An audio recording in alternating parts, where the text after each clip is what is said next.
আসসালামু আলাইকুম। লিজাস কুকিংয়ে সবাইকে স্বাগতম। আমন্ত্রণ জানাচ্ছি আমার নতুন একটি এপিসোড দেখার জন্য। আজকে আমি তৈরি করব ভীষণ মজার একটি রেসিপি। আশা করি আমার আজকের রেসিপিটি আপনাদের কাছে ভীষণ ভালো লাগবে। আর ভালো লাগলে আমার চ্যানেলটি সাবস্ক্রাইব করে ফ্রেন্ডস অ্যান্ড ফ্যামিলির সাথে শেয়ার করবেন। আর পাশে থাকা বেল বাটনে ক্লিক করে রাখবেন আমার পরবর্তী ভিডিও নোটিফিকেশন পাওয়ার জন্য। আর ভিডিওটি দেখা শুরু করার আগে অবশ্যই একটি লাইক দিয়ে তারপর দেখা শুরু করবেন। তো এর জন্য আমি একটি মিক্সিং বোল নিয়েছি। আর এখানে নিয়ে নিচ্ছি ময়দা। আর এই ময়দা আমি এখানে 3 কাপ নিয়েছি। আপনারা চাইলে কিন্তু আরও কম বেশি করেও নিয়ে নিতে পারেন। এবার এই ময়দার মধ্যে অ্যাড করে দিচ্ছি স্বাদমতো লবণ। এবার একটি হ্যান্ড উইচ দিয়ে খুব ভালোভাবে মিশিয়ে নিতে হবে। এতে কী হবে, এই লবণটা পুরো ময়দার সঙ্গে খুব ভালোভাবে মিশে যাবে। খুব ভালোভাবে মিশিয়ে নেওয়ার পর এবার এখানে অ্যাড করে দিচ্ছি 2 টেবিল চামচ পরিমাণ রান্নার তেল।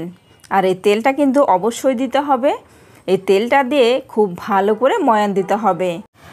আর এই ময়ান দেওয়াটা কিন্তু হাত দিয়েই করতে হবে, এটা কিন্তু হ্যান্ড উইচ দিয়ে হবে না। ময়ান দেওয়াটা পারফেক্ট হয়েছে কিনা সেটা বোঝার জন্য এখান থেকে কিছু ময়দা নিয়ে এভাবে মুট করলেই কিন্তু শক্ত হয়ে যাবে, আবার চাপ দিলেই কিন্তু ভেঙে যাবে। তখনই বুঝতে হবে এই ময়ান দেওয়াটা একদম পারফেক্ট হয়েছে। এবার এখানে নর্মাল তাপমাত্রার পানি দিয়ে একটি ডো তৈরি করে নিচ্ছি। আর এই পানিটা কিন্তু একবারে দেওয়া যাবে না, তাহলে কিন্তু ডোটা নরম হয়ে যেতে পারে। সেজন্য একটু একটু করে দিয়ে পারফেক্ট একটি ডো তৈরি করে নিতে হবে।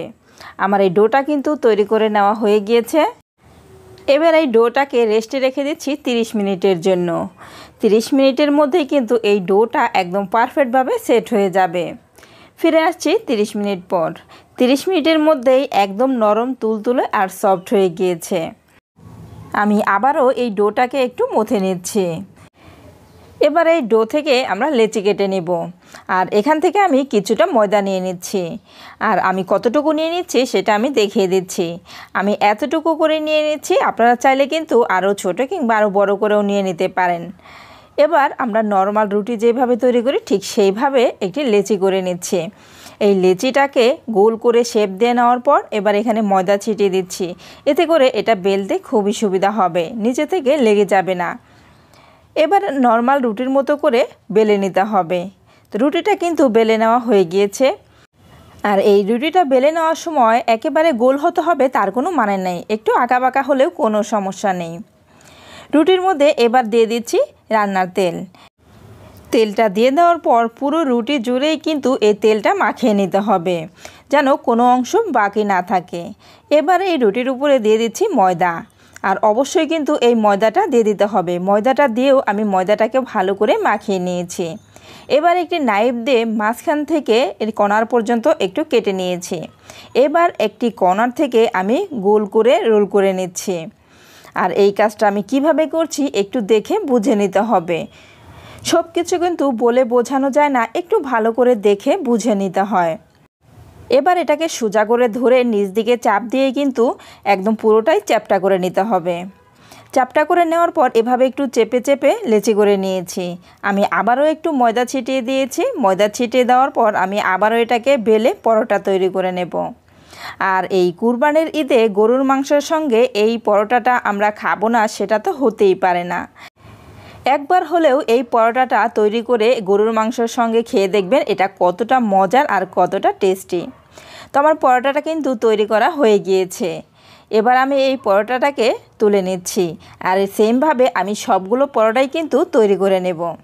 এবার এই পরোটাগুলোকে ভেজে নেওয়ার পালা। এর জন্য চুলায় একটি প্যান বসিয়ে দিয়ে দিয়েছি রান্নার তেল। তেলটা একটু গরম হয়ে আসলে এখান থেকে পরোটা নিয়ে আমি একটি পরোটা তেলের মধ্যে দিয়ে দিচ্ছি। এই পর্যায়ে কিন্তু চুলার আঁচটা লোতে রাখতে হবে। আর চুলার আঁচটা লোতে রেখে কিন্তু এই পরোটাগুলোকে মুচমুচে করে ভেজে নিতে হবে। পরোটাগুলোর একটা পাশ হওয়ার পরে তারপরে কিন্তু অন্য পাশটাকে উল্টে দিতে হবে। এভাবে একটু নেড়েচেড়েই পরোটাগুলোকে ভেজে নিতে হবে। তো ফ্রেন্ডস, যারা এই পর্যন্ত আমার ভিডিওটি দেখছেন অথচ লাইক দেন নাই তারা প্লিজ একটি লাইক দিয়ে দেবেন। আর যারা এখনও আমার চ্যানেলটি সাবস্ক্রাইব করেন নাই তারা প্লিজ আমার চ্যানেলটি সাবস্ক্রাইব করে দেবেন। একটি প্যাচোলা দিয়ে পরোটাগুলো যদি উল্টাতে সমস্যা হয় তাহলে কিন্তু আমার মতো এইভাবে 2টি প্যাচোলা দিয়ে পরোটাটাকে উল্টে দিতে পারেন। একটু সময় নিয়ে এই পরোটাগুলো ভেজে নিলে কিন্তু এই পরোটাটা একদম মুচমুচে হয়। পরোটা কিন্তু ভাজা হয়ে গিয়েছে। এবার এই পরোটাটাকে আমি তেল থেকে তুলে নিচ্ছি। আমার এই পরোটাগুলোর কালারটা এত সুন্দর হয়েছে, আমি একটু কাছ থেকে দেখিয়ে দিচ্ছি। আপনারা চাইলেও কিন্তু আমার রেসিপি ফলো করে এরকম পরোটা তৈরি করে নিতে পারেন। তো আমি সেমভাবে সবগুলো পরোটাই কিন্তু ভেজে নিয়েছি। এই ঈদে একবার হলেও অবশ্যই কিন্তু এইভাবে পরোটা তৈরি করে বাসার সবাইকে খাওয়াবেন।